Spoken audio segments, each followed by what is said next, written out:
오늘은 추수 감사 주일 예배로 하나님께 올려드립니다.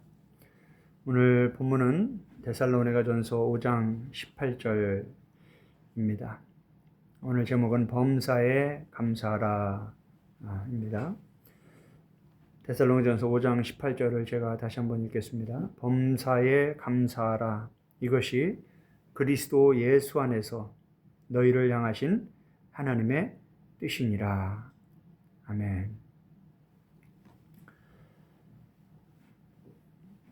시간이 참 빨리 지나가는 것을 나이를 먹으면 먹을수록 더 느끼게 되는 것 같습니다. 한겨울이 지나고 봄이 오면 모를 심을 때 그때가 엊그제 같은데 벌써 벼가 다 무르익어서 추수까지 하고 이제 겨울을 앞에 두고 있습니다. 올 한 해도 돌아보면 모든 것이 하나님의 은혜였음을 고백하지 않을 수가 없습니다. 오늘은 바울이 데살로니가 교회를 향해 전한 이 서신에 기록된 말씀, 데살로니가 5장 18절 말씀을 통해서 범사에 감사해야 할 이유 5가지에 대해서 함께 말씀을 드리려고 합니다. 바울은 선교사로, 목회자로 사역을 하면서 그 어느 누구보다 핍박을 많이 받았습니다. 정말 죽을 고비도 여러 번 넘겼고 매도 수없이 맞았고 옥에도 여러 번 갇히고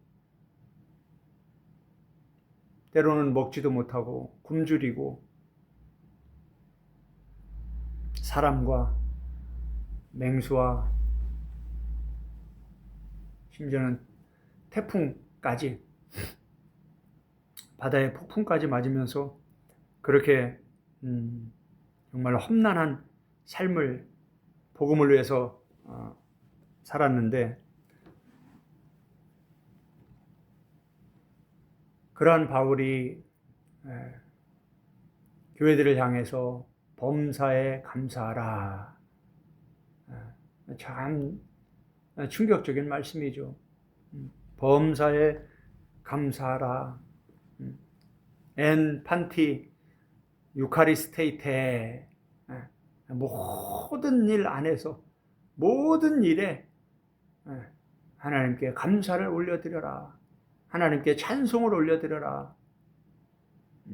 우리가 잘 아는 것처럼 바울이 억울하게 옥에 갇혔을 때에도 바울과 실라가 찬송했을 때 옥문이 열리는 기적들이 일어났죠.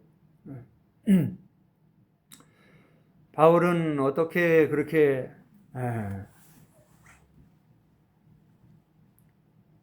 힘든 삶을 살면서 복음을 위해서 그렇게 많은 고난과 핍박을 받으면서도 어떻게 그렇게 감사할 수 있었을까? 그리고 어떻게 성도들에게 범사에 감사하라 라고 이렇게 가르칠 수 있었을까? 사도들 사역 당시의 교회들의 상황이 지금 우리가 신앙생활하고 있는 교회들의 상황과 많이 다르죠. 그때만 해도 바울이 이렇게 편지를 보낼 때만 해도 어땠습니까? 교회들이 엄청난 핍박을 받았죠.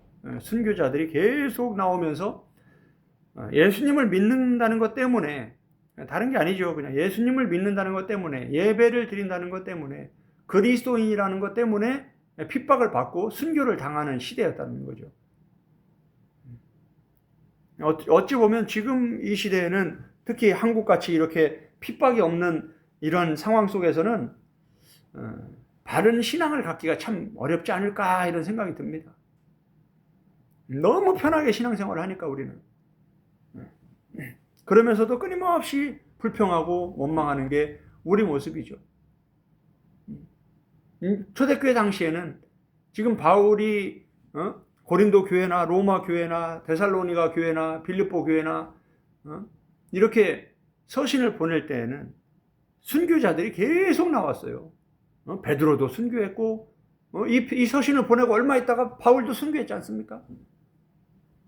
그분들이 뭐 중범죄를 져서 사형당한 것도 아니고 복음 전하는 것 때문에 예수 그리스도를 전파하는 것 때문에 선교하고 목회하는 것 때문에 순교를 당하는 거죠. 바울은 목이 잘려가지고 죽었죠. 베드로는 거꾸로 십자가 못 박혀 달려 죽었고.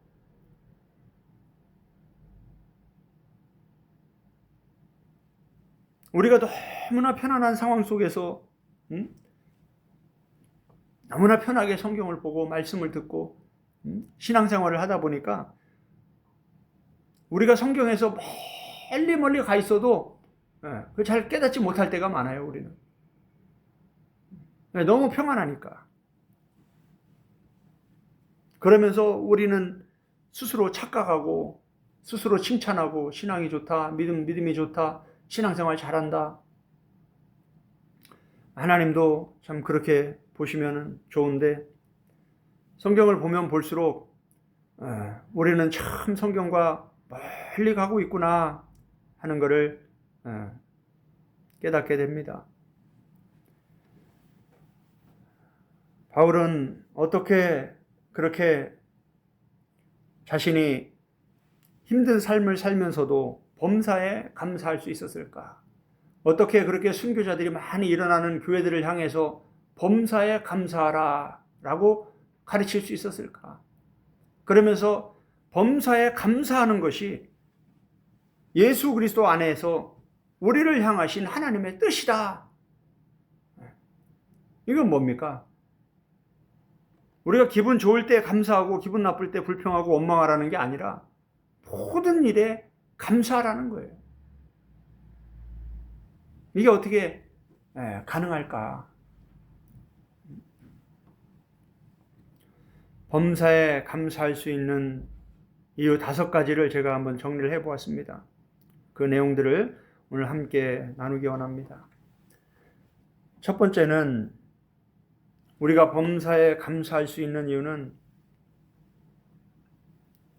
예수 그리스도 안에서 우리가 신묘막측하게 지음을 받았기 때문입니다.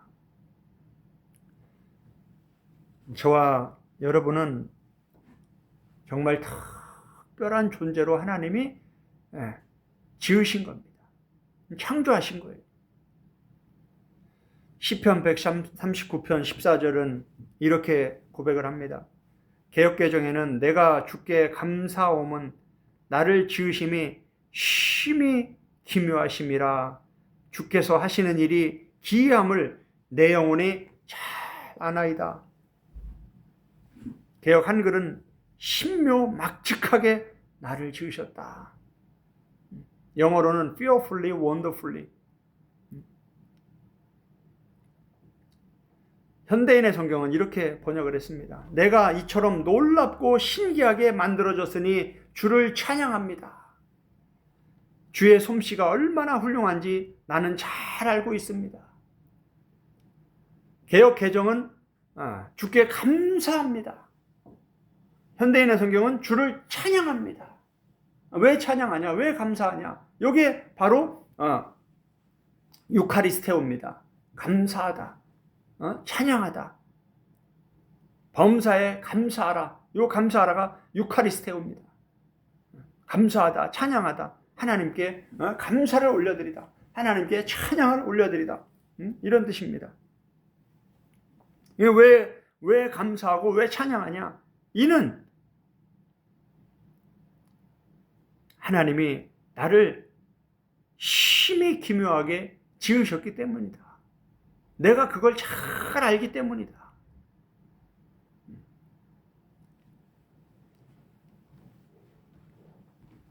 주를 찬양합니다. 왜? 내가 이처럼 놀랍고 신기하게 만들어졌기 때문에. 주의 솜씨가 얼마나 훌륭한지 나는 잘 알기 때문에 내가 하나님께 감사합니다. 내가 하나님께 찬양합니다. 우리가 잘 아는 것처럼 로마서 11장을 통해서 바울은 참 놀라운 말씀을 우리에게 가르쳐주고 있습니다. 로마서 11장 36절에 보면 이는 만물이 주에게서 나오고 주로 말미암고 주에게로 돌아감이라. 그에게 영광이 세세토록 있을지어다. 아멘. 아멘. 모든 만물이 예수 그리스도에게로부터 나왔다라는 거예요. 이 에크가 바로 출처예요. 출처 전도사, 전치사 에크. 영어로 하면 from.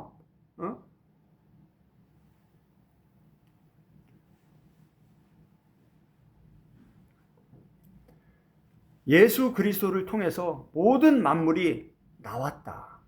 예수 그리스도가 생명이시고 예수 그리스도가 근원이시고 예수 그리스도가 태초이시고 창조주이시죠.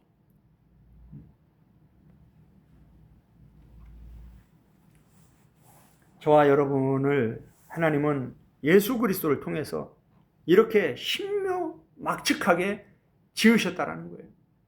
사람의 눈에 보기에는 잘생겼다, 못생겼다, 키가 크다, 키가 작다, 얼굴이 이쁘다, 안 예쁘다 이렇게 보지만 하나님은 우리를 그렇게 보지 않으신다는 거예요. 우리는 너무나 육적이기 때문에 사람을 볼 때 그렇게 육적으로 보고 육적인 말을 하는 거죠. 그러나 하나님은 그게 아니라는 거예요. 우리의 외모를 보지 않고 우리의 중심을 보시면서 우리를 신묘막측하게 아주 심히 기묘하게 아주 놀랍고 신기하게 우리를 만드셨다라는 거예요. 그러니 얼마나 놀라운 하나님의 은혜입니까? 우리 자신 자체가 이 세상에 존재하는 수많은 것들 중에 최고의 존재로 인간을 만드신 거예요. 하나님. 영혼, 육의 이 놀라운 신비한 이러한 존재로 우리를 만드셔서 영이신 하나님과 소통할 수 있는, 관계할 수 있는, 예수 그리스도를 남편으로 우리가 부부로, 영적 부부로 살아갈 수 있는, 하나님의 자녀로, 가족으로 살아갈 수 있는 이러한 놀라운 존재로 우리를 예수님 뭐라고 말씀하셨습니까? 신적인 존재라. 신의 아들을 낳으면 신의 아들이 아니냐. 신적인 존재가 되는 거다. 우리는 하나님의 자녀가 된다는 것은 우리가 하나님과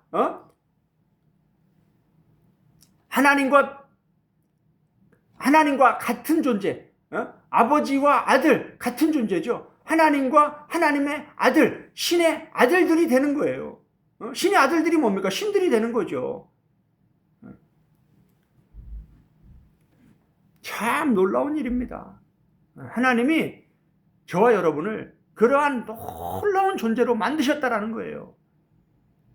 근데 이걸 모르면 감사할 수가 없는 거예요. 오늘 본문을 보세요. 시편 139편 1절에 뭐라고 고백합니까? 내가 하나님께 감사하옴은 두 가지죠. 첫 번째는 하나님이 나를 이렇게 아주 놀랍고 신기하게 만드셨기 때문이라는 거예요. 그 다른 두 번째는 뭡니까? 이걸 내가 잘 알기 때문이라는 거예요. 할렐루야. 이걸 모르면 감사할 수가 없어요. 끝없이 외적인 걸 보면서 불평하고 불만할 수밖에 없는 거죠. 하나님은 저와 여러분을 아주 특별한 존재로 만드셨습니다. 그리고 예수 그리스도 안에서 저와 여러분을 선택하셨어요. 우리가 교회 다니는 거, 예수님을 믿는 거, 이게 얼마나 큰 은혜인지 모릅니다. 지난주에도 말씀을 드렸지만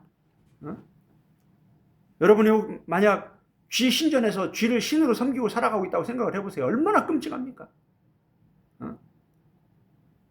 북한에서 김정은을 하나님으로 신으로 생각하고 섬기고 살아가고 있다고 생각을 해보세요. 얼마나 끔찍한 일입니까? 지금 전 세계가 한국 때문에 난리입니다. 난리.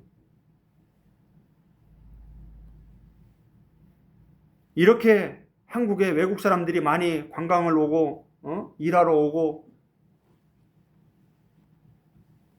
약 70년 전만 해도 정말 전쟁으로 인해서 잿더미만 있던 이 나라가 어떻게 이렇게 세계에 우뚝 서는 나라가 되었습니까? 영적으로도 얼마나 세계 선교를 위해서 세계 최고일 겁니다. 우리나라가. 다른 어느 나라보다도 세계 선교에 앞장서고 있는 이러한 특별한 복을 받은 이 나라에서 우리가 태어났다는 건요, 정말 얼마나 감사한지 모릅니다.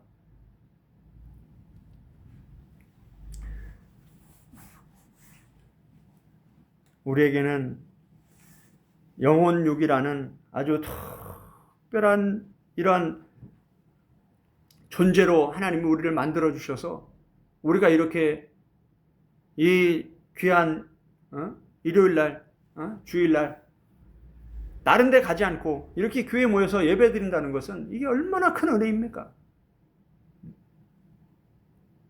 우리에게 영혼육을 주셨기 때문에 우리가 이렇게 영이신 하나님께 또 우리를 하나님과 같은 하나님의 형상을 닮은 하나님처럼 생각하고 공부하고 배우고 말할 수 있는 찬양할 수 있는 이러한 기도할 수 있는 이러한 존재로 우리를 만들어 주셨기 때문에 우리가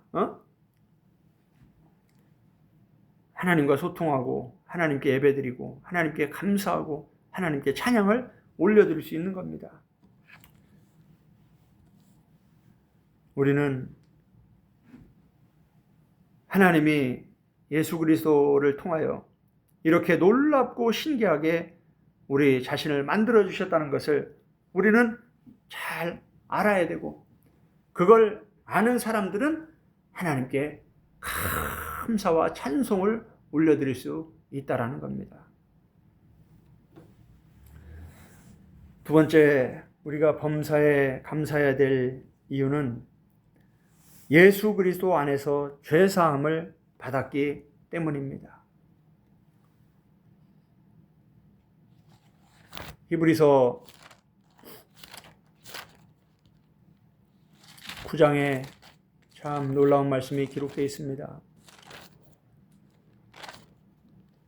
바울은 로마서를 통해서 의인은 한 사람도 없다고 가르쳐주고 있습니다. 저와 여러분은 모두가 아담의 후손으로 죄인으로 이 땅에 태어났습니다. 하나님의 은혜 없이는 이 죄 문제를 해결받을 수가 없어요. 성경을 보면 우리가 너무나 잘 알게 됩니다. 무엇이 죄이고 얼마나 많은 사람들이 그 악한 죄를 끝없이 반복하고 있는지, 하나님은 그 악의 문제를 어떻게 해결해 가시는지를 성경을 통해 계속 반복해서 시대적으로 사람이 바뀌고 왕이 바뀌고 계속 한 세대가 죽고 다른 한 세대가 나오고 한 세대가 죽고 또 다른 한 세대가 나오고 계속 세대가 바뀌면서도 하나님은 변함이 없으시지만 사람들은 계속 바뀌지만 끊임없이 악을 행하는 그 죄성을 드러내는 그런 모습들이 성경에 계속 기록됩니다. 창세기부터 요한계시록까지. 이걸 통해서 우리는 우리가 이렇게 악한 죄인이구나. 특히 구약을 통해서는 우리가 이렇게 예수 그리스도 없이는 구원받을 수 없는 이런 끔찍한 죄인이구나 하는 걸 아주 처절하게 깨닫게 됩니다. 하나님은 어떻게 이 죄 문제를 해결해 가시는가? 구약에서는 가장 핵심이 대속죄일, 1년에 한 번씩 대속죄일 날 짐승을 잡아서 짐승의 피로 죄 지은 사람들의 죄를 덮어주는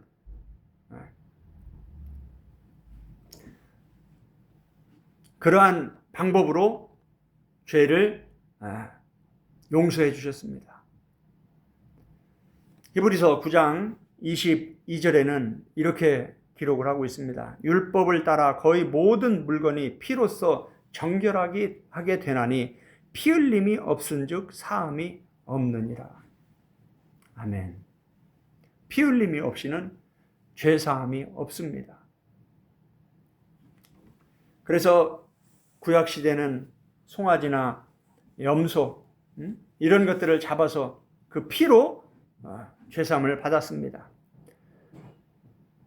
26절에는 이렇게 기록하고 있습니다. 그리하면 그가 세상을 창조한 때부터 자주 고난을 받았어야 할 것이로되 이제 자기를 단번에 제물로 드려 죄를 없이 하시려고 세상 끝에 나타나셨느니라. 아멘. 예수님이 나타나신 이유는 무엇입니까? 구약 시대에 이 소나 염소를 통해서, 짐승을 통해서 대속죄일날 1년에 한 번씩 1년 동안 지은 죄를 용서받는 그 짐승의 제사를 통해서 계속 해마다 반복적으로 드려졌던 그 제사를, 그 율법의 죄사함, 율법을 통해 죄사함을 받는 이 구약의 제사 제도를 끝내시기 위해서 예수님이 이 땅에 오신 거죠. 자기를 단번에 제물로 드려 죄를 없이 하시려고. 단번에 제물로 드리는데 어떻게 드려져야 죄를 없이 하십니까? 우리의 죄가 없어지게 됩니까? 제물로 드려지는데 반드시 피를 흘려야 되는 거예요.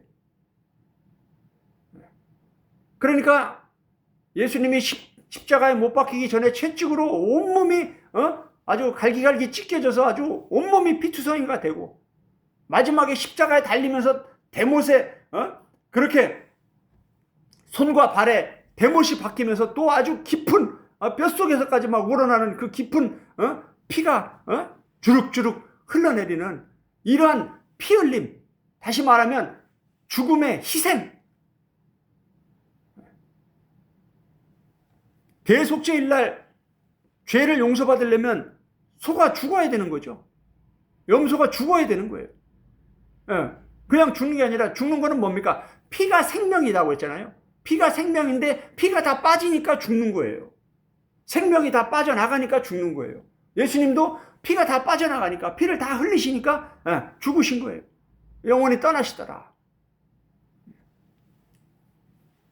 한 번 죽는 것은 사람에게 정해진 것이요 그 후에는 심판이 있으리니. 이 죄사함을 받지 못하고 심판대 앞에 서면 어떻게 되는 겁니까? 영원히 지옥인 거예요. 아무리 하나님이 우리를 아주 기묘하고 놀랍게 신기하게 이렇게 만드셨어도 그 인간들이 끝없이 이 죄성을, 이 죄 문제를 해결하지 못하고 그 죄인된 모습 그대로 하나님 앞에 서게 되면 거룩하신 하나님께서 이러한 죄인들을 받아들일 수가 없어요. 영원히 지옥으로 던져버리게 되는 거예요. 그래서 우리 인생들은 반드시 죽기 전에 이 죄 문제를 해결하고 죽음에 이르러야 되는 겁니다. 그걸 다른 말로 하면 구원을 받는 거, 영생을 얻는 겁니다. 이거는 오직 예수 그리스도의 피 흘림을 통해서만 가능합니다. 다른 어떤 것으로도, 아무리 비누로 씻어도 이 죄는 씻겨지지 않습니다. 아무리 강한 락스를 마셔도 이 죄는 씻겨지지가 않아요. 하나님의 방법은 피 흘림을 통해서만 죄사함을 주시는 겁니다. 구약시대는 짐승의 피를 통해서, 이제 신약시대는 예수 그리스도의 십자가의 피 흘리심을 통해서. 히브리서 10장입니다. 1절, 율법은 장차 올 좋은 일에 그림자일 뿐이요 참 형상이 아니므로 해마다 늘 드리는 것 같은 제사로는 나오는 자들을 언제나 온전하게 할 수 없느니라. 율법은 구약이죠. 구약은 장차올 좋은 일, 신약 예수 그리스도죠. 예수 그리스도의 그림자다. 구약의 이 제사 제도는 예수 그리스도의 십자가의 복음의 그림자다. 메타폴리오, 모형이다. 늘 해마다 같은 제사를 드리는데 그것으로는 온전하게 할 수 없다. 그래서 또 해마다 계속 짐승을 잡아야 되는 거예요. 그렇지 아니하면 섬기는 자들이 단번에 정결하게 되어 다시 죄를 깨닫는 일이 없으리니 어찌 제사 드리는 일을 그치지 아니하였으리요. 그러나 이 제사들에는 해마다 죄를 기억하게 하는 것이 있나니 이는 황소와 염소의 피가 능히 죄를 없이 하지 못함이라. 그때는 구약시대는 그냥 죄를 살짝 덮어주는 것뿐이었어요. 그러므로 주께서 세상에 임하실 때에 이르시되 하나님이 제사와 예물을 원하지 아니하시고 오직 나를 위하여 한 몸을 예비하셨도다. 요게 한 몸, 요게 바로 예수 그리스도 마지막 제사, 마지막 제물.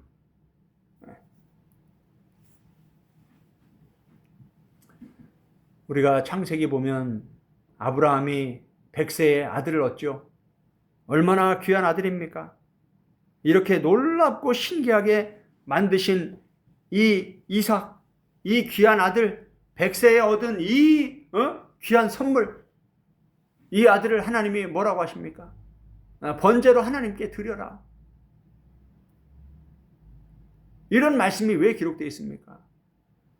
그렇게 귀하디 귀한 그 아들을 하나님께 드리는 자기 아버지가 자기 아들 그 귀한 아들을 하나밖에 없는 그 귀한 아들 100세에 얻은 이제 그 아들을 더 이상 그 아들이 죽으면 더 이상 아들을 낳을 수도 없는 그 귀한 아들을 하나님께 드리는 하나님께 드리는 그 아버지의 마음, 이게 뭡니까? 죄인된 우리를, 이 세상을 구원하기 위해서, 저와 여러분을 구원하기 위해서 예수 그리스도를 제물로, 번제물로, 제사 제물로 하나님께서 이 땅에 보내시는 그 마음을 드러내시는 거예요.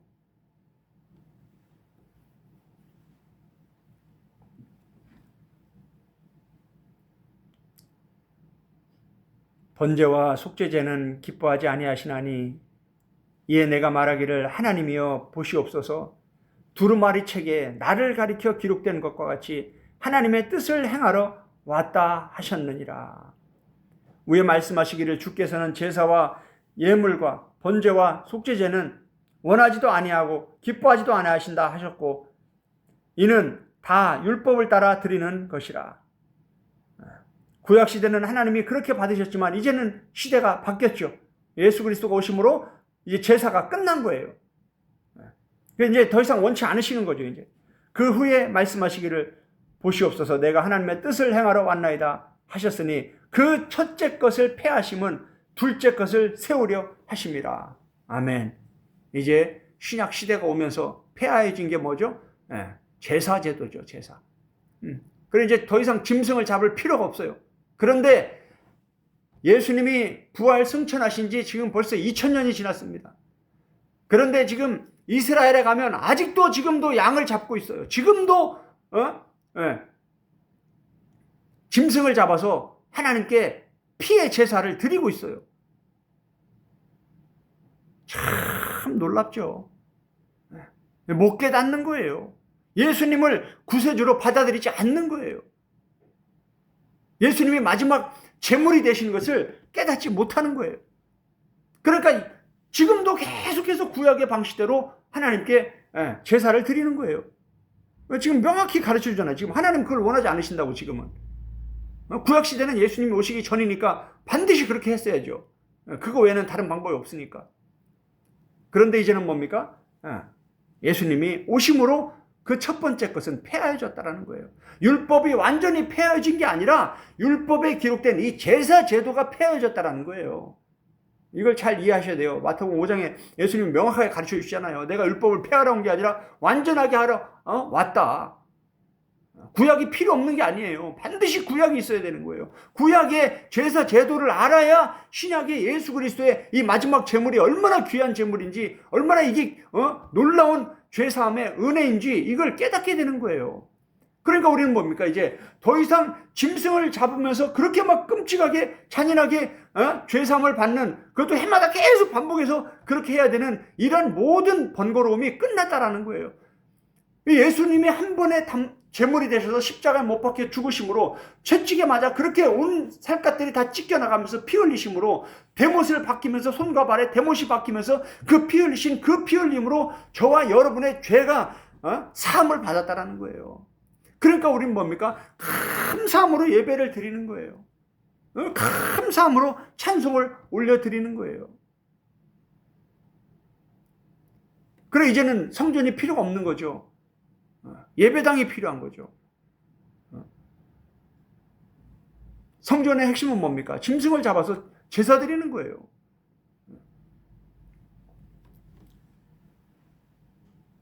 이 뜻을 따라 예수 그리스도의 몸을 단번에 들이심으로 말미암아 우리가 거룩함을 얻었노라. 할렐루야. 제사장마다 매일 서서 섬기며 자주 같은 제사를 드리되 이 제사는 언제나 죄를 없게 하지 못하거니와 오직 그리스도는 죄를 위하여 한 영원한 제사를 드리시고, 할렐루야, 한 번의 제사로 영원한 제사를 드려버린 거예요. 더 이상 제사가 필요 없는 거예요. 끝난 거예요. 예수님의 십자가의 죽으심으로 모든 구약의 제사 제도는 끝난 거예요. 더 이상 피 흘림도 짐승도 필요가 없는 거예요. 예수님의 그 보배로운 피로 이 십자가의 죽으심으로 끝난 거예요. 제사는 그 한 번의 제사로 끝난 거예요. 그리고 하나님 우편에 앉으셨다. 얼마나 놀라운 복음입니까?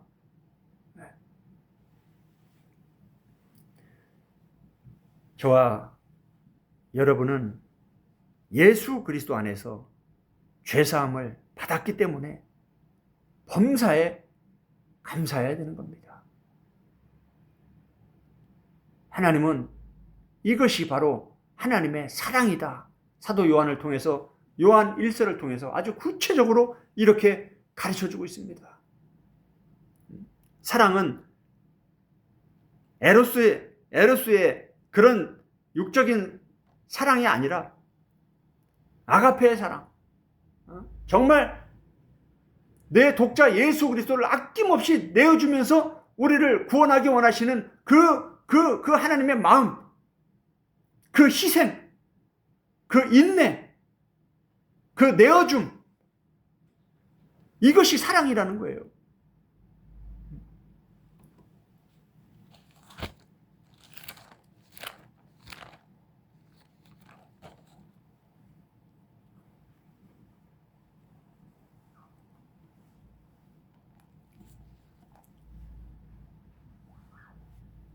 요한일서 3장 16절입니다. 그가 우리를 위하여 목숨을 버리셨으니 우리가 이로써 사랑을 알고 우리도 형제들을 위하여 목숨을 버리는 것이 마땅하니라. 아멘. 이게 성경이 말하는 사랑이라는 거예요. 하나님이 저와 여러분을 사랑하십니다.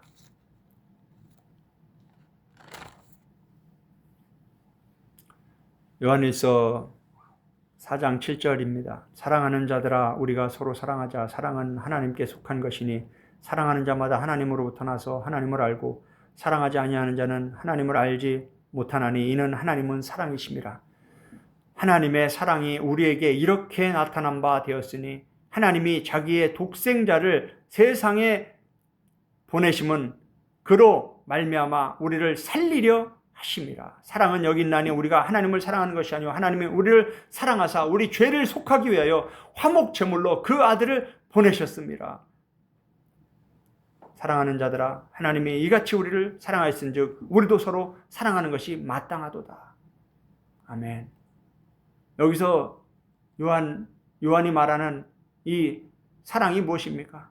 하나님이 저와 여러분을 사랑하시는데 그게 어떤 사랑이라는 거예요? 우리의 죄를 사하기 위해서 아들을, 그 귀한 독생자 예수 그리스도를 마지막 제물로 하나님이 우리에게 보내셨다라는 거예요.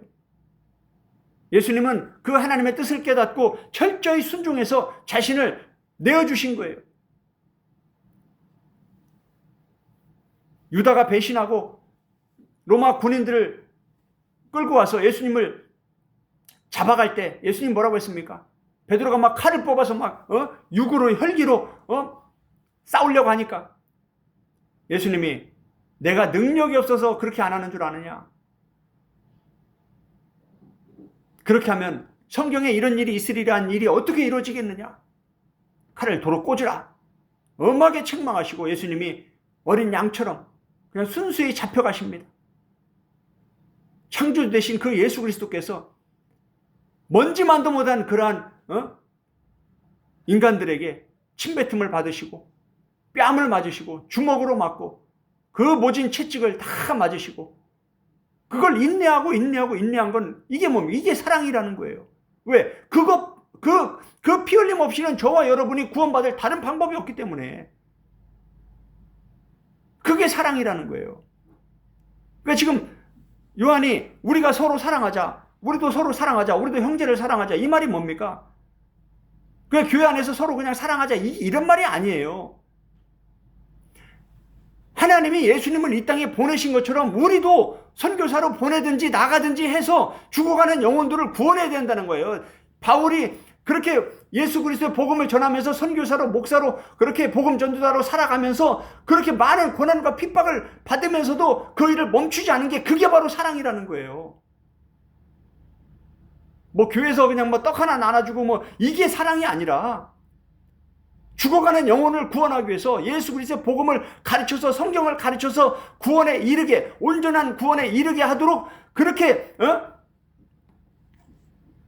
고난과 핍박이 있어도 그 일을 멈추지 않는 게 이게 사랑이라는 거예요. 예수님이 채찍 맞다가 이거 못해 먹겠다, 승질나서 못해 먹겠다, 나 그만 맞을래, 에이 못된 것들 하고 땅을 열어서 그냥 그 사람들 다 구약의 시대처럼 그렇게 예수님이 기적을 통해서 말씀만 하시면 모든 일이 다 이루어지는데, 예수님이 창조주이신데, 죽은 자도 살리시는 분이 예수님인데, 자기를 괴롭히는, 채찍으로 때리는 그 사람들이 얼마나 외웠겠어요. 전신마비가 되어라 한마디만 해서도 그냥 꼼짝 못하고 전신마비가 될 사람들인데 예수님이 그렇게 안 하신 이유가 뭡니까? 그게 사랑이라는 거예요. 우리를 구원하시기 위해서 그걸 다 참아야, 그 피를 흘려야 우리가 죄사함을 받기 때문에 그걸 참으신 거예요. 십자가에서 왜 못 박혀 죽었습니까?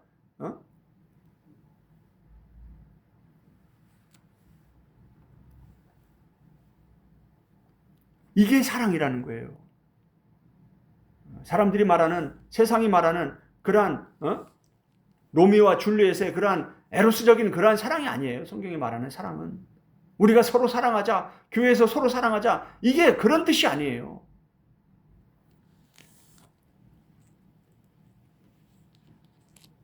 하나님은 사랑이시다.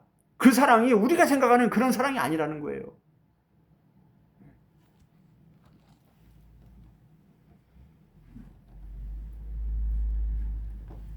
세 번째로, 왜 우리가 범사에 감사해야 되는가?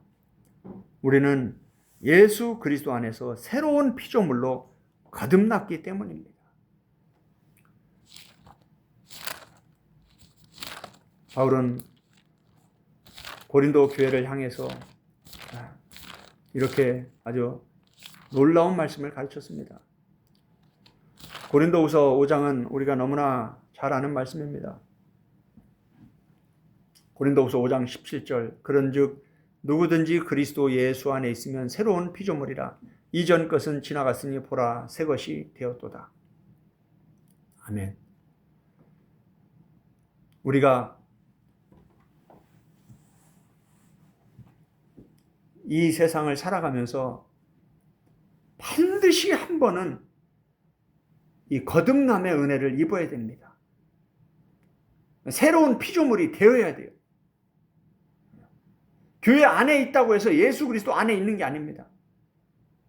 성경은 지금 바울이 뭐라고 했습니까? 너희가 교회 안에서 교회 안에 있으면 새로운 피조물이라 이렇게 안 했어요. 너희가 그리스도 안에 있으면 새로운 피조물이라. 할렐루야. 교회까지 오는 것도 어려워요. 그런데 교회 안에서 예수 그리스도 안으로 들어가는 거 이게 또 한참 걸려요. 저도 교회를 초등학교 6학년 때부터 다녔지만 20대 초반 청년이 되기까지 군대 갔다 올 때까지 10년 거의 10년을 교회만 왔다 갔다 한 거예요. 예수 그리스도의 이 십자가의 복음을 전혀 깨닫지 못했어.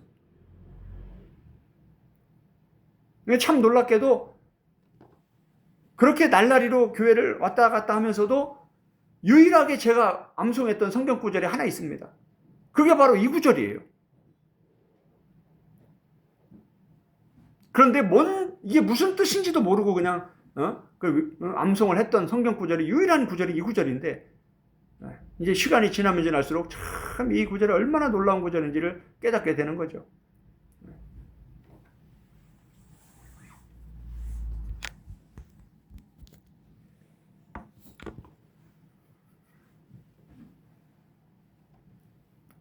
예수 그리스도 안에서 죄사함을 받는 십자가의 복음을 깨닫는 것이 그게 거듭남입니다.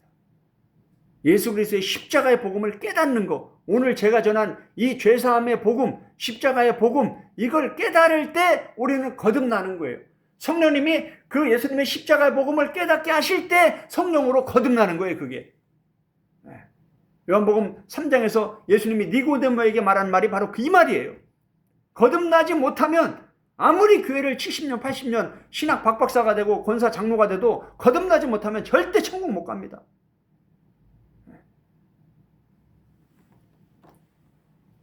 여기도 바울이 그냥 이 말만 한 게 아니라 15절 뭐라고 말하고 있습니까? 그가 모든 사람을 대신하여 죽으심은, 예수님이 모든 사람을 대신해서 죽으신 거죠.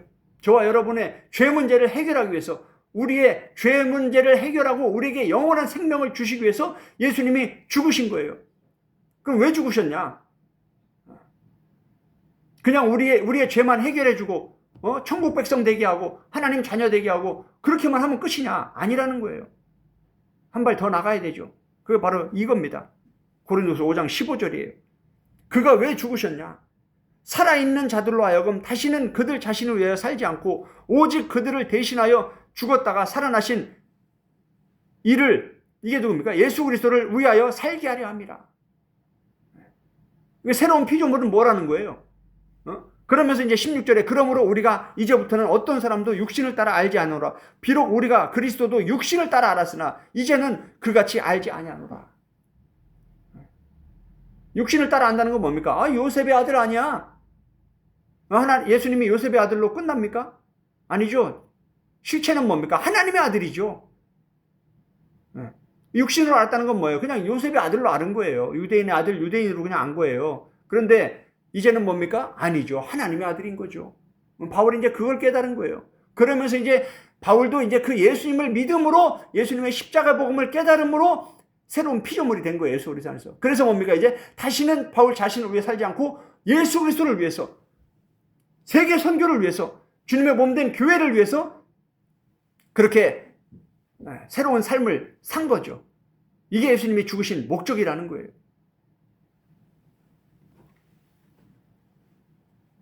우리는 예수 그리스도 안에서 새로운 피조물이 되었습니다. 아주 놀라운 존재입니다. 네 번째가 바로 우리는 하나님의 자녀가 되었기 때문입니다. 이게 뭡니까? 요한복음 1장 12절. 예수 그리스도를 영접하는 자, 곧 그 이름을 믿는 자들에게는 하나님의 자녀가 되는 권세를 주셨다. 권세라는 게 뭡니까? 어서리티죠, 어서리티. 우리가 군복을 입으면 사람들이, 제가 육군 교도소 헌병대 나왔습니다. 그런데 사복을 입으면 아무도 모르죠. 그러나 헌병 하이바를 쓰고 헌병 복장을 쫙 하고 그리고 교도소를 들어가면 어떻습니까? 제 말 한마디에 사람들이 다 움직여요. 비누 거품을 다 칠하고도 샤워 끝 하면 그대로 그냥 다시 들어가야 돼요.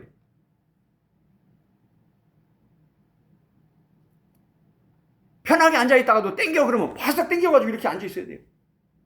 이게 뭐예요? 권세예요, 권세. 지나간 아저씨가 도로에서 차를 세우면 누가 씁니까? 안 서죠. 그리고 경찰이 옷을 딱 입고 차를 세우면 어떻습니까? 차가 서죠. 왜? 그게 권세가 있기 때문에 그런 거예요. 저와 여러분은 평범한 사람이 아니에요. 하나님이 이 모든 만물 중에 우리를 인간으로 창조하신 것도 너무나 감사한데, 거기서 뭡니까? 우리는 특별하게 선택을 해서 이 많은 사람 중에 특별히 선택해서 하나님의 자녀가 되는 권세를 주셨다라는 거예요. 할렐루야. 그래서 우리가 예수님의 이름으로 선포할 때 기적이 일어나는 거예요. 왜? 우리에게 권세를 주셨기 때문에. 예수님이 뭐라고 가르쳤습니까? 너희는 내 이름으로 기도하라. 그러면 내가 시행하리라. 우리 안에 예수 그리스도가 계시잖아요. 예수님은 어제나 오늘이나 영원히 동일하시잖아요. 그래서 우리가 예수님의 이름으로 선포하면 우리 안에 계신 예수님이 기적을 행하시는 거예요. 베드로가 안진병이 일으켰을 때 뭐라고 했습니까? 왜 우리를 보냐? 아니다. 나와 요한이 한 게 아니라 우리 안에 계신 예수 그리스도께서 하신 것이다.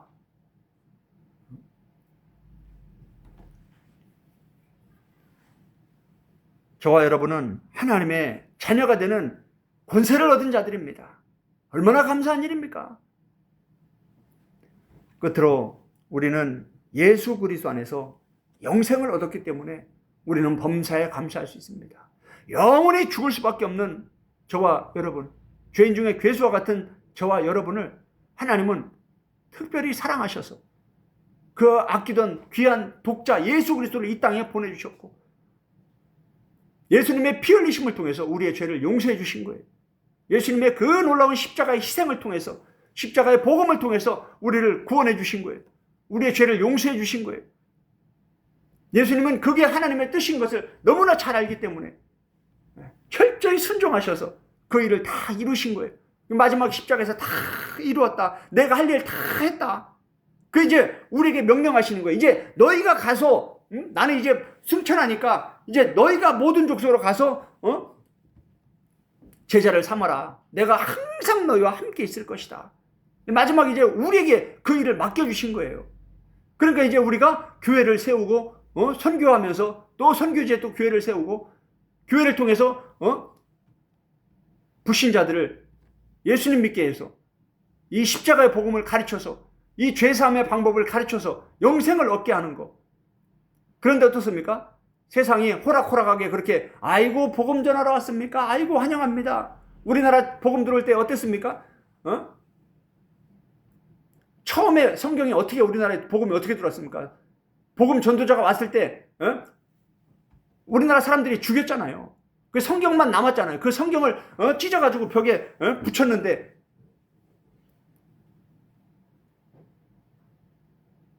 벽부에 붙은 그 말씀을 읽다가 예수님을 만나고 목사가 되고 교회가 되고, 그렇게 복음이 우리나라에 들어온 거예요.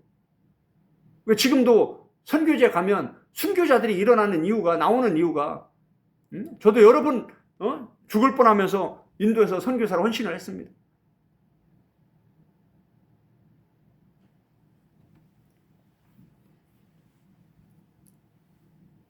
우리는 예수 그리스도 안에서 영원한 생명을 얻은 자들입니다. 영원한 생명이라는 건 돈으로 환산할 수도 없어요. 이건희 회장이 돈을 원하는 만큼 줄 테니까 나 생명을 10년만 연장해줘라. 돈으로 됩니까? 안 되죠. 북한의 김일성,